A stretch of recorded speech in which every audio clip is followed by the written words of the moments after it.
Here we see a non-Floridian dealing with the humidity. Dripping sweat, you know. It is no secret that we are not big fans of the food in Magic Kingdom. So come with us to Skipper Canteen to see if we finally found a place we're staying in Magic Kingdom for. Skipper's Canteen is one of the easiest restaurants to find. What you're going to do is you're going to make your way into Adventureland.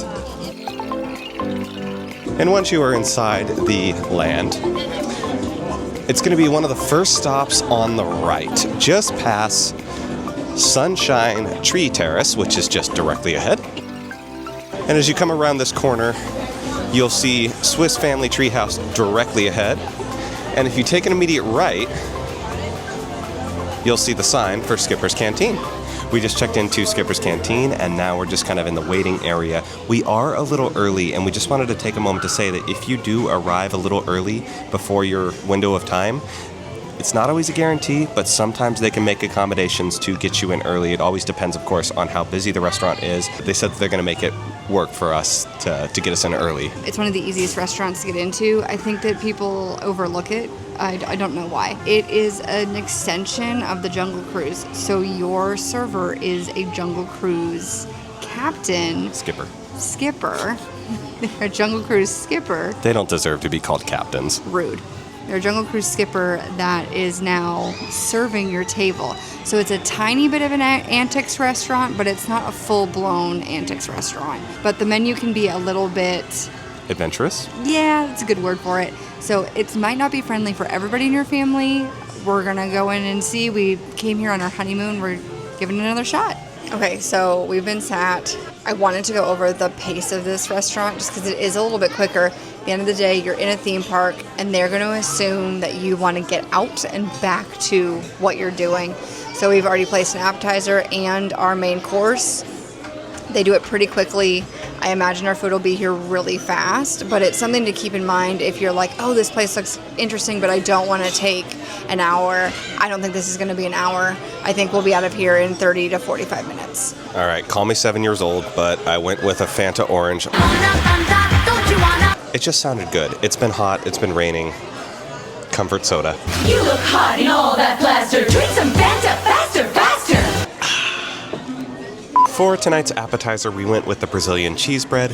The bread comes out nice and warm, super soft, and then you definitely can taste the little cheesiness in there. And then along with the dish, you have a chimichurri and then also a poblano cream cheese. So I have a friend who makes this kind of bread. This is exactly what hers tastes like, and she's from Brazil, so it's pretty authentic. It's very soft in the middle. There's a cheesy quality to it, but it's not like you're biting into straight cheese. It's mixed into the dough. There's a chimichurri sauce as well as I'm gonna mess this up, a poblano cream cheese sauce. I'm not a fan of either of them, but the bread on its own is so good that I just don't see a need to add anything to it. But if you want to add something to it, they do put those on. It's excellent. I knew it when they said this was the special, that was what we were gonna get because I love this anyway. So that is our appetizer. So I just finished my plate and I had the taste like chicken because it is, which I think is punny. I'm not overly satisfied with this dish, which makes me sad. We had really high hopes for this restaurant. Tyler had this the last time that we came and he said the same thing I'm gonna say, which is it's missing something. And for $30, I would expect my chicken to not be missing something. And we were just sitting here talking about the different restaurants that are available throughout all of Disney World property. Between the other three parks, Disney Springs, there are so many places to get excellent meals. And then also the resorts. Why does Magic Kingdom fall so flat in these categories? I don't understand. It's so expensive to come here. Why is there not one restaurant that you can kind of go, that's the restaurant to go to in Magic Kingdom? It just doesn't exist. So overall, I'd say I'd give this a 3 out of 5. Right in the middle. It wasn't as bad as Plaza by any stretch of the imagination. Was this as bad as Plaza? But it's not stellar. It's not what I would expect from the way that they kind of talk about this restaurant. So overall, I'm just kind of underwhelmed, which is sad. I don't feel like it should be that way.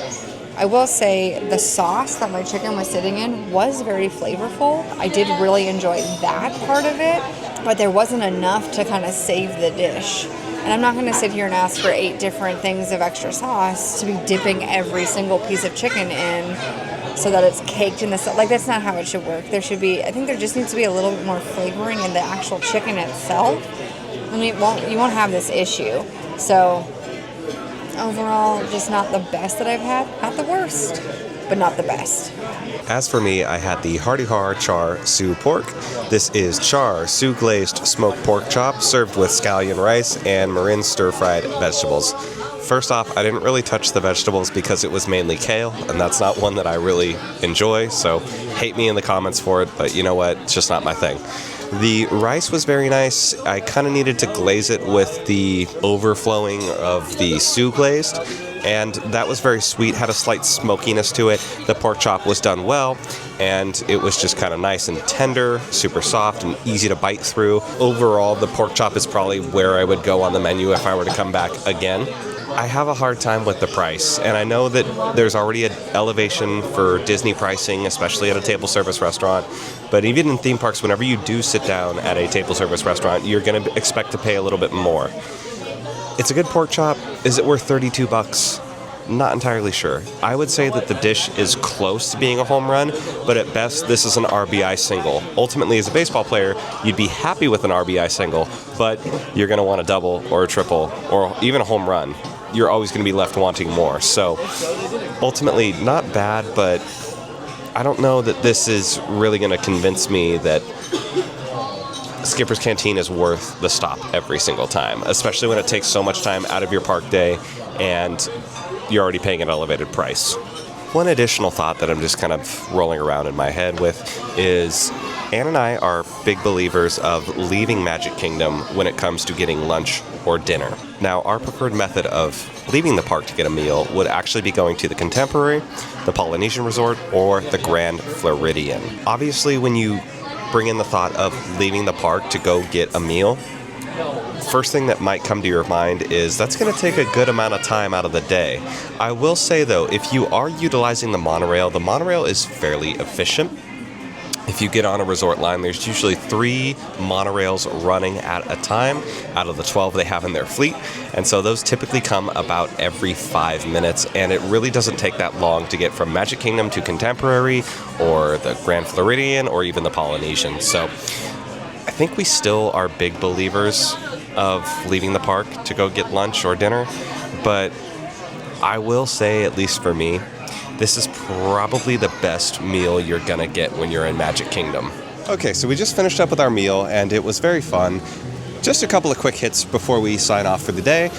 We wanted to talk about the ambiance. So when you walk into Skipper's Canteen, it's basically like an explorer's outpost. It almost seems like an extension of the ride itself, and that's what it's really meant to be.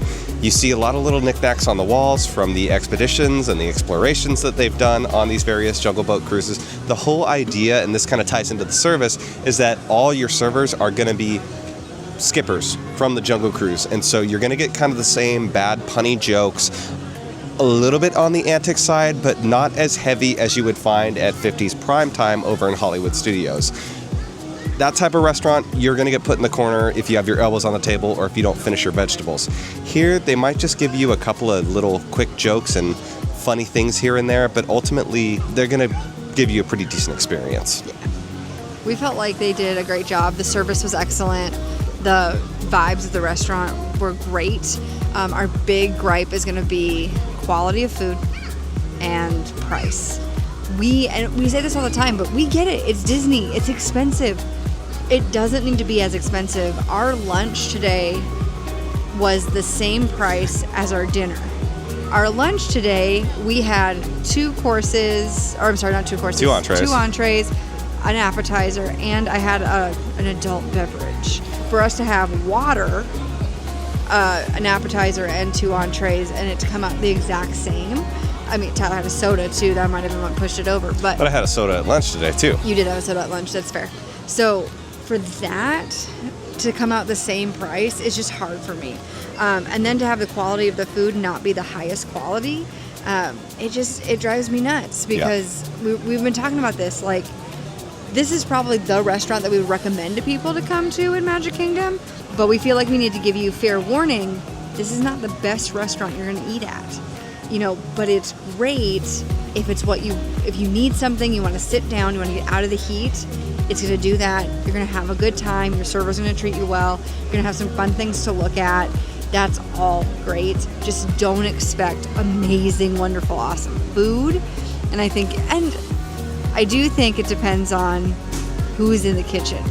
Because Tyler said mine tasted better than it did last time, so it might be getting better over time. Like I always say, we're happy to come back and say, oh, we were wrong, it's actually delicious. We prefer that because there still is not that restaurant that we love in Magic Kingdom. That's going to do it for us from Skipper's Canteen.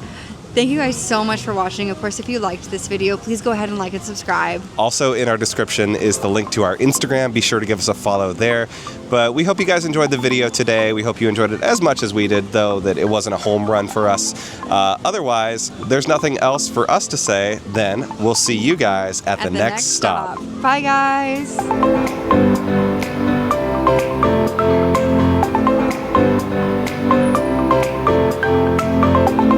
You see how much Ann and I suffer for you guys? It rained earlier today, just by the way. So we're sweating, we're wet, my shoes are soaked, Yes. our hair's all messed up. It's definitely a labor of love to come all the way to Disney World and enjoy all the amenities that they have to offer. We're also missing out on work, which means we're losing money. Whatever.